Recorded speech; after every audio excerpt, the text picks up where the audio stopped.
I don't know what the recommendation is. I remember the recommendation quite clear. They offered me 40 hours of community service. Is that still on the table? Okay, no. In today's video, we return to Judge Tammy Hayward's courtroom, where a firm and focused prosecutor steps in to handle a case involving a so-called right-to-travel claim, with the judge leading firmly and the prosecutor backing her.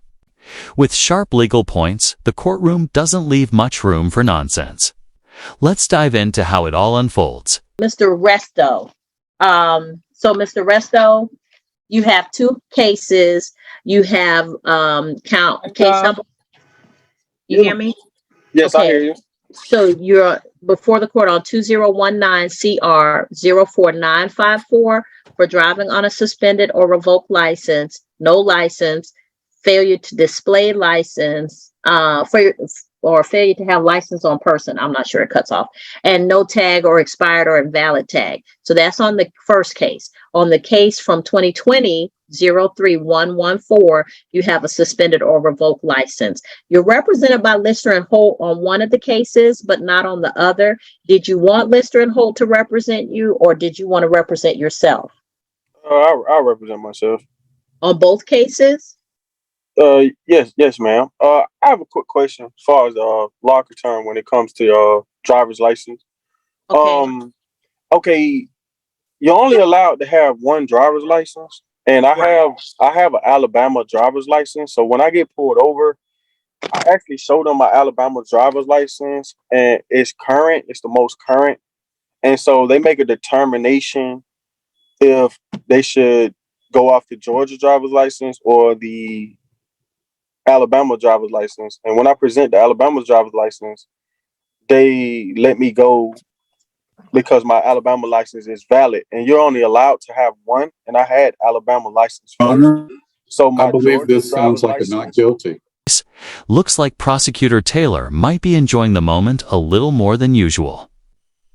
And honestly, he's not wrong. There's no need for all the extra arguing today.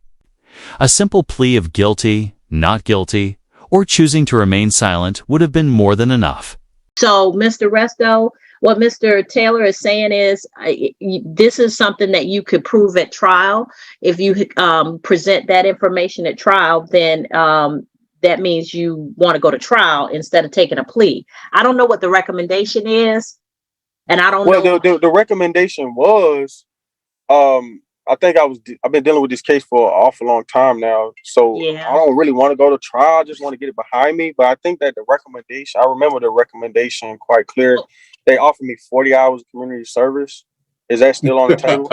Okay, no, Mr. Resto, it's more than that. So let me explain why I know it's more than that. So the basic fines and fees for driving on a suspended license is the first time in 5 years. If you get one, then you can enter a NOLO plea if you have a NOLO plea eligible to you. And then the fine is $500. But if you get a second one, the fine goes to $1,000. A third one, the fine goes to $1,500 and 10 days mandatory jail time. You have a second one, which means that you might be able to enter a NOLO to the first one, but then the second one is outstanding. So when you took a plea to the second one, that would definitely suspend your license. So that's what's on the table. Okay. And the fines are hefty. So you would get a plea on the first one, and that's a $500 fine, which is $737.50. But the next one is going to be $1,000 in addition to that, and that's $1,420. So we're looking at almost $2,200. Your Honor, is Mr. Resto represented on the particular case that we're referring to? Well, I want to address him directly if he's represented, because this is a serious matter. I get you. So that's why I'm saying, Mr. Resto, you have representation. I can allow you to be represented on both cases, and they can help you work this out. But understand well, I was already represented by Lister and Holt, and we kind of been going back and forth with the district attorney's office for a while, and they've been giving me recommendations, and I still didn't take it, but they've been giving me recommendations. I don't know what's changed, but it definitely wasn't $2,000. talk to your attorney and let them tell you what the recommendation they have on the table, okay? Because the recommendation, if you're represented, even if you're only represented on one case, the rec is probably going to come to your attorney. Okay, now if I enter like an oral motion of dismissal based on constitutional grounds, are you standing on your constitutional oath? Okay, I'm not sure what that is. There. He doesn't seem to know either, and honestly, I can't help but look forward to the day a judge jokingly invents an oath on the spot just to see if a sovereign citizen actually goes along with it. I have taken an oath to uphold the Constitution and to make sure that I treat people as the law would direct me to do so.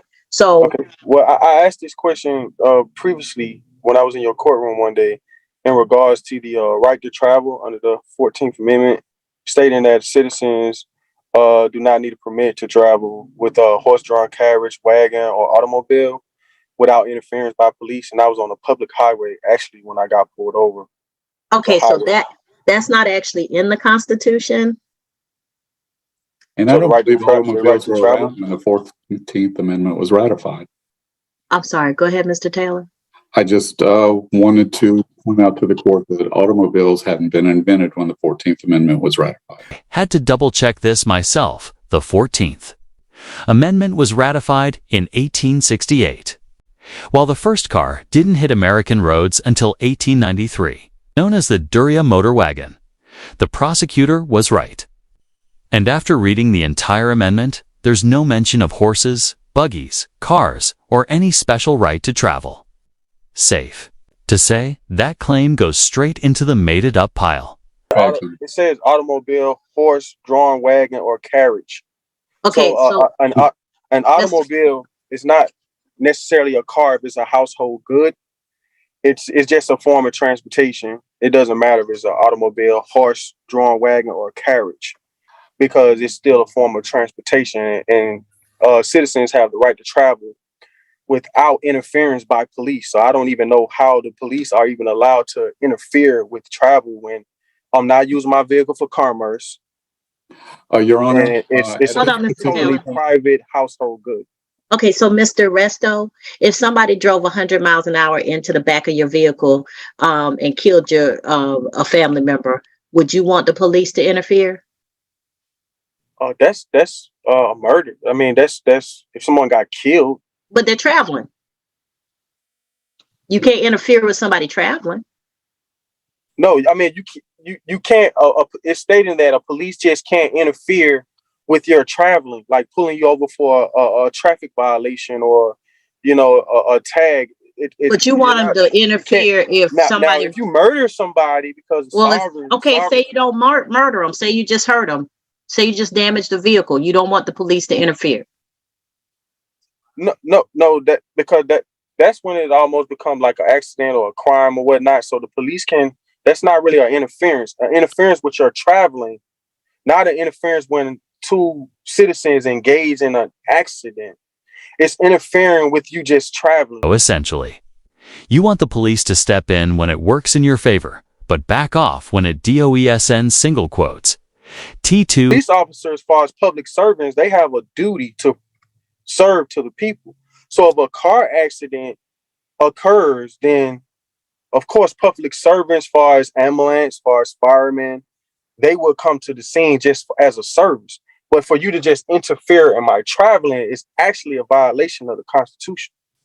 Well, sir, the Constitution and the cases that have come out of the constitutional jurisprudence allow cities and states and municipal organizations to regulate travel for the benefit of the citizens. So they can put reasonable regulations on travel, meaning they can you can have a license. They can grant you the privilege of having a license to drive. They can regulate how your license is seen. If you don't have a license, or if your license is suspended, they can intervene to take your license away or your privilege to drive away. It is a crime. You can be convicted of not driving under a proper license. So the government is allowed to intervene in a lot of ways with people traveling. So I'm not sure where this information comes from, but there's a lot of stuff on the internet about traveling and the 14th Amendment and horse and buggies and even maritime law. But I all mean, of those an things are not true. automobile was actually created before a driver's license was ever created. So people Okay. was actually their case pamphlets where people was actually operating vehicles before a driver's license ever became. So, you're saying people drove before licenses existed. Sure, but it's almost as if the government realized that letting anyone operate a heavy, fast-moving vehicle might not be the safest idea. So they stepped in to create some rules for everyone's protection. Yeah, you guys are actually a conflict of interest, actually, as far as you being in cahoots with the DMV. That's a totally separate entity. Okay. And for So, some reason, Mr. Resto, do you want to resolve the case? Because it's not I going want to to be resolve the 40 case, but hours of I disagree with the fine amount because it changed. I would it. pay I would make an offer like I can do $1,000, maybe 12-month probation, but Mr. Resto, $2,000 that's excessive. Mr. Resto, we're not negotiating. Those are statutory fines, meaning they're written into the law. I can't even change them. Can I make a counter offer to the state and say it's $1,000? That can I be? No, Because I did do sir. time in jail.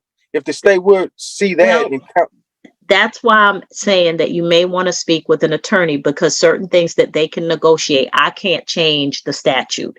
I can't change what's written in it, but they can negotiate. And if the solicitor wants to give you credit for time in jail in lieu of the fine, those are things that they can do that I can't do. yeah. So I would ask to the district attorney, knowing that I did serve some days in jail, can you guys Okay. lower the fine and I just go ahead and end this So, case right now? I can do 1,000. I got $1,000. What you're saying you've got $1,000 ready to pay off a fine over $2,000. But you can't manage to get a driver's license that costs around $150 every 5 years. At this point, it's less about logic and more about the choices you're making. Resto, so that's a conversation that you need to have with them directly without me being present, number one. Number two, the reason I keep saying you might want to go through your attorney is because they can explain to you what is already on the table and how that may or may not change, okay?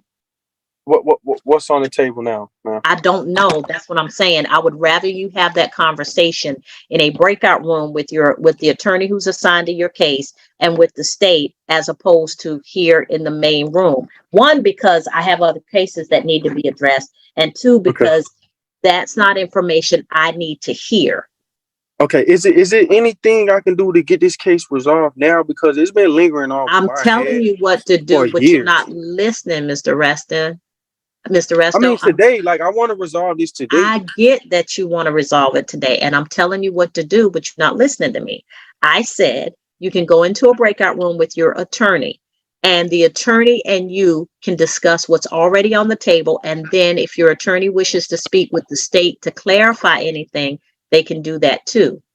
But you're not going to get it resolved by going back and forth with me because there's stuff I cannot do. Okay. Just tell the state that I'll take their recommendation. I'll just pay the $2,000 if they can give me 12 months to pay it off. And if I pay it off early, if my probation can be terminated, that would be great. Seems like your listening skills checked out a while ago. She's already told you several times this isn't the right time or place. And she's not the person you need to be addressing. Judge Tammy then sends the reluctant defendant, along with his court-appointed lawyer and the prosecutor, to a breakout room for further discussion. But midway through, Mr. Rusto unexpectedly leaves the meeting. What the attorneys reveal next might just explain why. Discussing with Mr. Rusto, and I understand something changed about his bond. Okay. He has bonds with two bondsmen. I don't know of anything. Does he have, did somebody come off a bond? Your Honor, maybe I can address that question.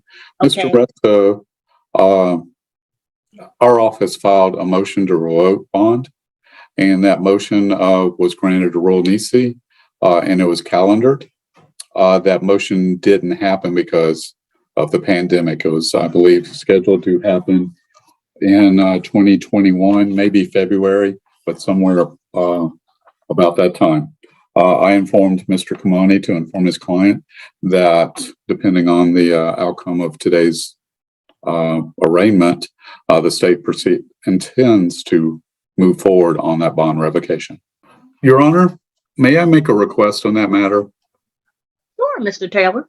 I'd request that the defendant show in person for him.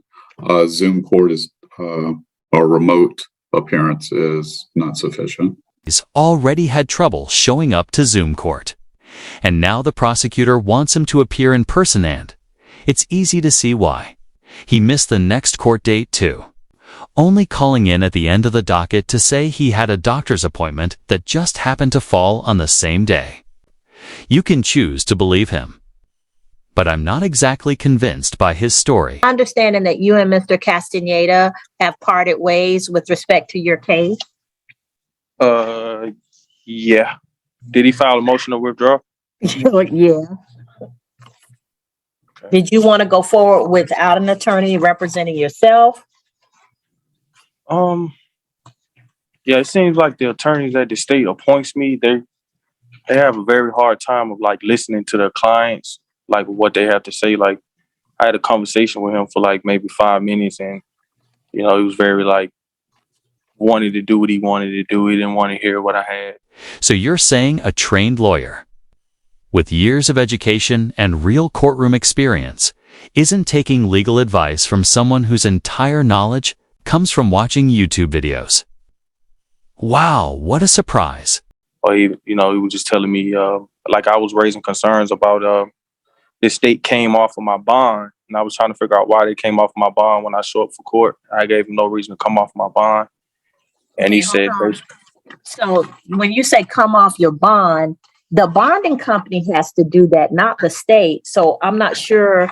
Like, well, they filed a motion to come off my bond. That's what he stated. Okay, is that Free at Last or Atlanta Clayton bonding? No, not Free at Last. I have that you. He stated that the state filed a motion with your court stating that they wanted to come off my bond to where basically I will have warrant on me. Okay.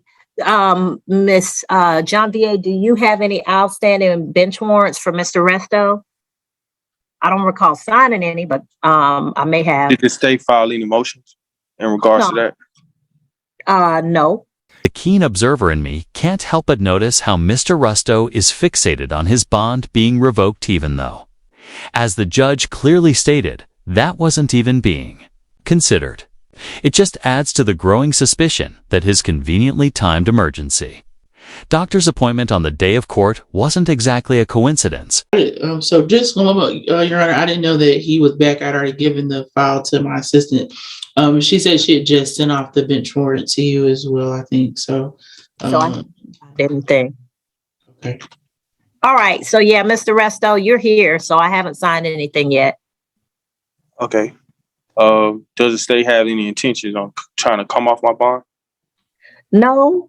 So, sir, they don't come off your bond unless you fail to appear. My understanding is you had a medical excuse for being late today. So you contacted I'm actually still at the hospital. I just had a minor surgery. Okay. So Ms. Val has allowed you to come on to the call today because she knew that you had a medical issue. So we can deal with your case today, or we can give you a continuance until December 6th, but nobody's coming off the bond and the bench warrant will not be signed. Okay. I want to handle this today. It's kind of been lingering over my head for some years now. I'm really tired of it. And but I hear that the state is trying to like give me like 10 days in jail, and that would like absolutely ruin my business, my life. So I have a 2-year-old son. I'm a single father. Is I got the documentation from the Alabama motor vehicle department. See, Okay. I'm actually an Alabama citizen. Hold and on, I was Mr. traveling. Resto. hold on. Let me put you in a breakout room with me and the state so we can hear what you're saying, but we're not putting it all out there in case you want to make a different decision, okay? Okay. Well, I have no absolute reason to lie, and I really believe No, that. no, it's not I can that, be vindicated. sir. This is what I would do if you had an attorney who was representing you, okay? So this is called a pre. Yeah, but I just honestly believe that when you're just being truthful, there's really no need for attorneys when you're just being honest about your situation. Believe it or not, being a little too open and honest in court can actually work against you, if you unintentionally admit to something that counts as a violation. A lawyer would definitely know that. Unsurprisingly, when the court rescheduled the hearing, Don didn't show up again. Mr. Castaneda was fired by Mr. Resto, so he's no longer counsel of record. Mr. Resto is wanted, and there is no surety on that. Does the state have there's no surety order on that? Does the state have a request in the Resto case? Mr. Resto, yes, state would definitely request a rule absolute on that matter.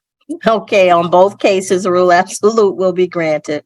Thank you, Your Honor. Sand that seems to wrap up the Resto saga for now. He's vanished since his last court appearance and hasn't been back, but I'm keeping an eye out. If he shows up again, you'll be the first to know. If you enjoyed the video, give it a like. If not, feel free to dislike Bet. Don't forget to leave a comment and subscribe with notifications turned on.